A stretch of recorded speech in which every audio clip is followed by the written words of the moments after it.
बैठिए ना, मैं आपके लिए चाय लाता हूँ, उसने मुझे कहा। क्या मेरे लिए चाय बनाएंगे? इसकी बात सुनकर मेरी हंसी निकल गई। अगर आप मेरी हाथ की चाय नहीं पीना चाहती तो आप चाय बना लें, मुझे भी चाय की तलब हो रही है, मैं भी पी लूँगा, उसने कहा। ये घर मेरे लिए अजनबी नहीं था, लेकिन आज मैं इस घर में अकेले किसी खतून की गैर मौजूदगी में अजीब सा महसूस कर रही थी। मैंने पहली बार इस घर में चाय नहीं बनाई थी, पहले भी कई बार ऐसे हुआ था, लेकिन आज जाने क्यों मेरी छठी हिस्स मुझे किसी अनहोनी के बारे में आगाह कर रही थी। मैंने नदीम से जाने के लिए इजाज़त लेने का सोचा, लेकिन जाने क्यों मैं ऐसा ना कर सकी और किचन में जाकर अपने और नदीम के लिए चाय तैयार की और ड्राइंग रूम में ले आई और सोफे पर बैठकर चाय पीने लगी और साथ में हम लोग बातें करने लगे। इस दौरान मैंने महसूस किया कि आज वो मेरी तरफ अजीब सी नज़रों से देख रहा है। अचानक ही उसने मेरे कपड़ों के बारे में बातें शुरू कर दी और कहने लगा, आज आप बहुत अच्छे कपड़े पहने हुए हैं, इनमें आप बहुत ही खूबसूरत लग रहे हैं।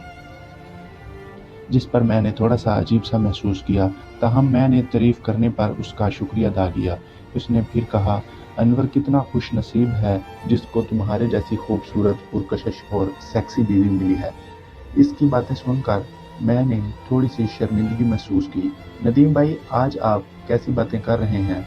आपने पहले कभी भी ऐसी बातें नहीं की, मैंने नदीम को टोकते हुए कहा। आपका क्या मतलब है कि मुझे पहले भी ऐसी बातें करनी चाहिए थी? इसने हाजिर जवाबी से काम लेते हुए कहा, जिस पर मैं थोड़ा सा शर्मिंदा हुई और उससे कहा, नहीं नदीम भाई, मेरा ये मतलब नहीं था।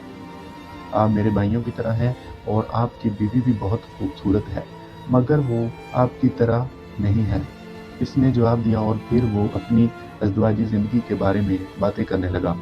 उसने कहा, इसकी अज़दवाजी ज़िंदगी अच्छी नहीं है, मैं उससे मुतमिन नहीं हूँ, मेरी बीवी मेरी ख्वाहिशात का ख्याल नहीं रखती। इसकी बातें सुनकर मैं हैरान हो गई कि आज नदीम कैसी बातें कर रहा है। उसने अपनी बात जारी रखी और कहने लगा, मैं आपसे इस बारे में काफ़ी अर्सा से बात करना चाह रहा था, लेकिन मौका नहीं मिला। इसकी बातें सुनकर मैं कंफ्यूज हो गई और जाने के लिए उठ खड़ी हुई। उसने कहा, अभी बच्चों के आने का वक्त हो गया है, मैं चलती हूँ। प्लीज़ आप ना जाएं, मुझे इस हालत में छोड़कर, मैं बहुत परेशान हूँ। आपसे बातें कर लूँगा तो फ्रस्ट्रेशन कम हो जाएगी। जिस पर मैं न जाने क्यों रुक गई। अब उसने अपनी अज़दवाजी ज़िंदगी के बारे में खुलकर बातें शुरू कर दी, जिस पर मुझे अजीब सा महसूस होने लगा। अचानक वो अपनी जगह से उठकर मेरे पास सोफे पर आ बैठा। उसने मेरी कमर के गिर्द अपना बाजू हायल करके मेरे होंठों पर अपने होंठ रख दिए। मेरा पूरा बदन कँपा गया। मैंने उसको पीछे धकेला और जाने के लिए उठ खड़ी हुई। नदीम ने मुझे मजबूती से पकड़कर फिर से बिठा दिया। मैं उससे खुद को छुड़ाने की कोशिश कर रही थी, मगर ऐसा नहीं कर पाई। उसने फिर से मेरे होंठों पर अपने होंठ और मेरी छाती पर